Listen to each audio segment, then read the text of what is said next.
24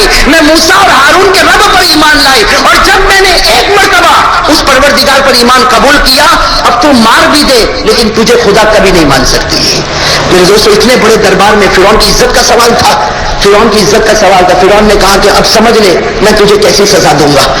اور میرے دوستو, فرعون کی سزا تو اتنی خطرناک ہوتی تھی کہ جس کو قرآن نے بتایا, قرآن نے بتایا فرعون کی سزا. فرعون کیا کرتا تھا, جب بھی اس کو سزا دینا ہو تو کسی بھی میدان میں مرد ہو یا عورت ہو, سب سے پہلے اس کے کپڑے اتار دیتا تھا اور پورے میدان میں تپتی ہوئی زمین پر لٹا دیتا. اور جیسے ہم دیواروں پر کیل ٹھوکتے ہیں ویسا وہ ہاتھ پر کیل ٹھوکتا, اس ہاتھ پر کیل ٹھوکتا, پاؤں پر, یعنی کیل ٹھوکتا جاتا یہاں تک کہ کیل کا آخری سرا زمین کے اندر چلا جاتا. میرے دوستو سوچو کیسی سزا ہوگی. اور اسی سزا کو قرآن نے بتایا. قرآن نے فرمایا وَفِرْعَوْنَ ذِي الْأَوْتَادِ قرآن کریم کہتا اس فرعون کو اللہ جہنم بھیجے گا, اس نے کیلوں کو ٹھوک ٹھوک کے سب کو سزائے دی. بس جب اس عورت نے بہت بے باکی کے ساتھ کیا, اس عورت نے, کون عورت, حضرت مشاطہ نے کہہ دیا کہ میں تو اللہ پر ایمان لے آئی, میں تو موسیٰ کے پروردگار ایمان لائی, میں ہارون کے پروردگار پر ایمان لائی, میں تجھ پر ایمان لانے والی نہیں, میں نے اس کو خدا مانا جو آسمان پر ہے, میں تجھے کبھی خدا مان. بس اس نے اسی طریقے سے پورے میدان میں سب کو جمع کر دیا, پورے میدان میں سب کو جمع کر دیا. اور میرے دوستو اس عورت کو لایا گیا اور اس کی عادت کے مطابق عورت کے کپڑے اتارے اور عورت کو بالکل تپتی ہوئی زمین پر لٹا دیا. میرے دوستو بتاؤ اس وقت اس عورت کے دل پر کیا گزرتی ہوگی. میں بتاؤ نا, ہم لوگ تو صرف سنتے ہیں, میں ابھی تو میں عجیب واقعہ میرے دوستوں بتا رہا ہوں, یہ تو میں کہہ رہا ہوں اور آپ سن رہے, ورنہ قسم خدا کی اس عورت کے دل پر کیا گزری ہوگی. اس عورت کو اس زمین پر لٹا دیا گیا, وہ عورت تپتی ہوئی زمین پر چلانے لگی, چیخنے لگی. جب بہت زیادہ چلاتی اور چیختی تو فرعون اپنے درباری کو بھیجتا اور کہتا کہ پوچھ اس کو مجھ پر ایمان لاتی ہے یا اللہ پر ایمان لاتی ہے. لیکن وہ عورت ایک ہی جواب دے دی, آمنت برب العالمین, میں اللہ پر ایمان لائی اور ایک بار اللہ پر ایمان لے آئی ہوں, اب جان دے دوں گی لیکن کچھ پر ایمان قبول نہیں کروں گی. میرے دوستو وہ جو بڑی لڑکی تھی, کس کی, فرعون کی, اس نے فرعون کو جا کر, یہ سزا چل رہی تھی, فرعون کو جا کر کہا کہ تمہیں معلوم نہیں اس کا ایک دودھ پیتا بچہ ہے, اس کا ایک دودھ پیتا بچہ, اور ہم کو معلوم ہے اس لیے یہ تو ہمارے بال بناتی ہے, ہم کو برابر معلوم ہے اس کو دودھ پیتے بچے سے بہت محبت ہے. اور میرے دوستوں کوئی بھی ماں ہو, بتاؤ بچے سے محبت ہوگی نہیں ہوگی, چل بھائی محبت ہوگی نہیں ہوگی. ماں کو پوچھو, سب سے پہلے پوچھو تو کس سے محبت کرتی ہے, تو ماں اس بچے سے محبت کرتی ہوگی جس بچے کو ماں دودھ پلاتی ہوگی. دودھ پیتے بچے سے محبت ہوتی. تو فرعون کی لڑکی نے اپنے باپ کو کہا کہ اس کا ایک دودھ پیتا بچہ ہے اور اس کو اس نے کسی عورت کے پاس چھوڑا ہے, آپ تحقیق کرو کس عورت کے پاس ہے, اس بچے کو یہاں پر لایا جائے, اگر اس بچے کو سزا دیں گے تو یہ فوراً ایمان قبول کر لے گی, یہ تجھ پر ایمان قبول کر لے گی. فرعون نے تحقیق کروایا, تحقیق کروانے کے بعد وہ دودھ پیتا بچہ لایا گیا, وہ دودھ پیتا بچہ لایا گیا اور ماں کے سینے پر رکھ دیا گیا. بھائی ظاہری بات ہے جب بچے کو ماں کے سینے پر رکھیں گے تو بچہ دودھ پینا شروع کرے گا, وہ بچہ دودھ پینا شروع کرے گا. وہ ماں کے سینے پر بچہ آیا. میرے دوستوں تھوڑی دیر کے لیے اندازہ لگاؤ وہ ماں بیچاری کیسی تڑپ رہی تھی تپتی ہوئی زمین پر, اور اب اس کے سینے پر اس کا بچہ رکھا گیا اور بچہ جو ہے ماں کے سینے سے لپٹ گیا اور ماں نے اپنے دونوں ہاتھوں سے بچے کو لپٹ لیا. اب ماں بچے کے ساتھ رو رہی ہے اور بچہ بھی ماں کے ساتھ ہے. اس وقت فرعون کا درباری پھر آیا اور پوچھا کہ بتا تو اللہ پر ایمان رکھتی یا فرعون پر ایمان رکھتی, اگر تو فرعون پر ایمان رکھتی ہے تیرے بچے کو ہم قتل کر دیں گے, تیرے بچے کو قتل کر دیں گے. میرے دوستوں وہ حضرت مشاطہ کیسی پیاری عورت تھی, کیا کہا کہ اگر میرے بچے کو بھی قتل کر دو گے پھر بھی خدا کا دامن نہیں چھوڑنے والی, خدا کا دامن نہیں چھوڑنے والی. میرے دوستوں آج بھی کتابوں میں لکھا, میں کہوں میرے لیے کہنا بہت آسان, آپ کے لیے سننا بہت آسان, لیکن میرے دوستوں اندازہ لگاؤ وہ گھڑی کیسی گھڑی ہوگی. وہ بیچاری ماں لیٹی ہوئی ہے, تپتی ہوئی زمین پر تڑپ رہی ہے اور بچہ سینے پر ہے اور بچہ ماں کا دودھ پی رہا. اسی وقت ایک جلاد کو بلایا گیا, اس نے اپنے ہاتھ میں تلوار لی اور تلوار لے کر اتنے زور سے اس نے تلوار مارا کہ بچے کے بدن کے 2 ٹکڑے ہو گئے, بچے کے بدن کے 2 ٹکڑے ہو گئے اور سارا خون کا پھوارا ماں کے سینے کے اوپر ہے. میرے دوستوں بتاؤ وہ ماں کے اوپر کیا گزری ہوگی, وہ ماں کیسی تڑپی ہوگی, بیچاری خود بھی تڑپ رہی ہے اور ساتھ میں اپنے بچے کو بھی تڑپتا ہوا دیکھ رہی. وہ بیٹا جو ماں کا تھوڑی دیر پہلے دودھ پی رہا تھا, اسی بیٹے کا خون اب ماں کے سینے پر, ماں کے بدن پر, وہ ماں تڑپنے لگی. جب ماں تڑپنے لگی تو پھر پوچھا گیا بتا تو اللہ پر ایمان لاتی یا فرعون پر ایمان لاتی. وہ ماں نے کہا ایک بیٹے کی محبت تھی جو میرے آڑے آ سکتی تھی, اللہ نے وہ محبت بھی ہٹا دی. اب تو میں ہوں اور میرا خدا. اب ہماری محبت میں, میرے اور خدا کی محبت میں درمیان میں اللہ نے کسی کو نہیں رکھا. میرے دوستوں وہ کیسی اللہ کی ولیہ تھی. خیر میرے دوستوں پھر اس کے بعد وہی تکلیف, اس کے دونوں ہاتھوں کو پھیلا دیا گیا, دونوں پاؤں کو پھیلا دیا گیا, اس میں کیل ٹھوک دیے گئے. خیر آخر میں وہ عورت اللہ کو پیاری ہو گئی. امام غزالی رحمت اللہ علیہ نے احیاء العلوم میں لکھا ہے کہ جب کوئی ایک مرتبہ درود پڑتا, جیسے صلی اللہ ایک مرتبہ کوئی درود پڑتا, ہم تو پڑھ لیے ایک سیکنڈ میں صلی اللہ علیہ وسلم, ہم نے درود پاک پڑھ لیا, لیکن اللہ تعالیٰ کیا کرتے, ایک مرتبہ کوئی درود پڑتا, اللہ ایک فرشتے کو پیدا کر دیتا ہے. اللہ ایک فرشتے کو پیدا کرتا اور اللہ فرماتے میں وہ فرشتے کو پیدا کرتا جس کے 18,000 نور کے پر ہوتے ہیں. اللہ ایک فرشتے کو پیدا کرتا, سنتے جانا, ایک فرشتے کو پیدا کرتا, پر کتنے ہوتے؟ پھر اللہ تعالیٰ ایک نور کا سمندر لاتے, اللہ کرنے پر قادر, اللہ نور کا سمندر لاتے اور فرشتے کو کہتے اس میں غوطہ لگا. وہ فرشتہ جس کے 18,000 پر ہے, اللہ اس کو کہتے کہ سمندر میں مار غوطہ لگا. وہ فرشتہ اندر غوطہ لگاتا اور اس کے بعد میں نکلتا تو اس کے پر کے اوپر 18,000 پر ہے, تو ہر پر کے اوپر نور کے قطرے قطرے قطرے قطرے, معلوم نہیں 18,000 پر کتنے نور کے قطرے ہوں گے. ارے دیکھا ہم شروع کریں اور صبح سے پانی ڈالے تو اس کے بعد میں آپ نے دیکھا ہوگا پوری داڑھی میں چہرے پر کتنے پانی کے قطرے ہوتے, تو وہ فرشتہ پورے نور کے سمندر میں ڈبکی لگایا, اس کے بعد نکلا, اس کے 18,000 پر اتنے نور کے قطرے اللہ کہتے میری عزت کی کرتا ہوں ہر خطرے سے اب ایک فرشتے کو پیدا کروں گا. تو ایک فرشتہ تو ہے جن کے 18,000 پر ہے, لیکن اس کے 18,000 پر جتنے نور کے قطرے ہیں, اللہ ہر قطرے سے فرشتے کو, آپ انداز لگاؤ کتنے فرشتے ہو گے. ہم وہ سارے کے سارے فرشتے جب جمع ہو جاتے پورا میدان بھر جاتا ہوگا. 18,000 پر تو ایک ہی فرشتے کے, اور پھر اتنے زیادہ فرشتے پیدا ہوئے, وہ سب فرشتے اللہ کو کہتے اللہ کیا کرے, رکوع کرے, اللہ سجدہ کرے, اللہ تسبیح پڑھے, اللہ سبحان اللہ پڑھے, اللہ الحمدللہ پڑھے, اللہ آسمان کا نظام سنبھالے, اللہ پہاڑوں کا نظام سنبھالے, اللہ زمین کا نظام سنبھالے. اللہ فرماتے کچھ مت کرو, یہ سب کرنے والے میرے پاس ہیں.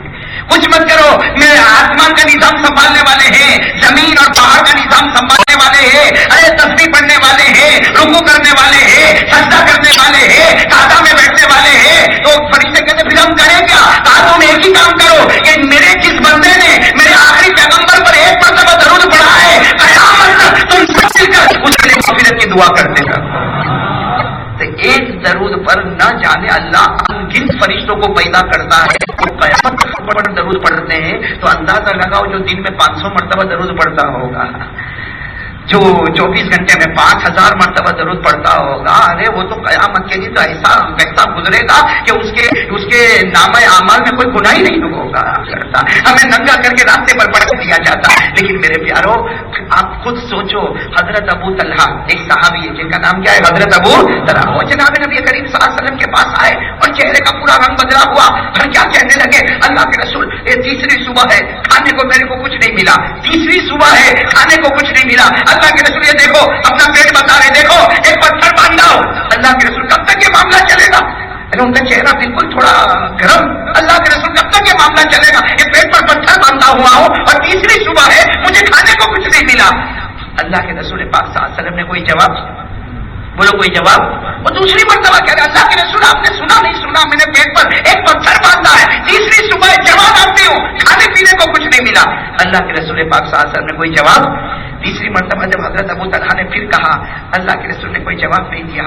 اب اندازہ لگاؤ وہ آنسو کے قطرے کیسے ٹپکے ہوں گے. اور اللہ کے رسول نے اپنے مبارک ہاتھ سے صرف اپنی چادر کو یوں ہٹایا. حضرت ابو طلحہ حیران ہو گئے. اللہ کے رسول نے فرمایا, ابو طلحہ ایک پتھر باندھ کر آیا ہے, تیسری صبح ہے, میرے پیٹ پر 2 پتھر بندے ہوئے ہیں, اور ابو طلحہ میری 7ویں صبح ہے. میری کون سی صبح ہے؟ تو کیا فرمایا, اب حضرت ابو طلحہ شرم سے پانی ہو گئے. آگے بڑھ کر اللہ کے رسول کا مبارک ہاتھ پکڑا, کہا آپ کی 7ویں صبح ہے, 2 پتھر آپ نے باندھے. ارے میں معافی چاہتا, میں تو بہت جلدی آپ کے پاس آ گیا. اللہ کے رسول لیکن یہ تو بتاؤ کب تک آپ صبر کرو گے؟ نبی نے فرمایا, ہمارے آقا نے فرمایا, تاجدار مدینہ نے فرمایا, صبر تو بہت کروں گا اور صبر کروں گا. میرے صبر کی برکت سے اللہ میرے گنہگار امتی کے گناہوں کو معاف کر دے گا. ایک بات بتاؤں, ایک بہت بڑے بادشاہ گزرے جن کا نام حضرت ابراہیم بن ادہم. نام اتنا یاد رکھو, حضرت ابراہیم بن ادہم. بہت زبردست بادشاہ تھے, لیکن بس وہ اللہ کی محبت, ان کے بادشاہ اپنی جگہ پر تھے, حکومت اپنی جگہ پر سنبھالے, لیکن بس وہ اللہ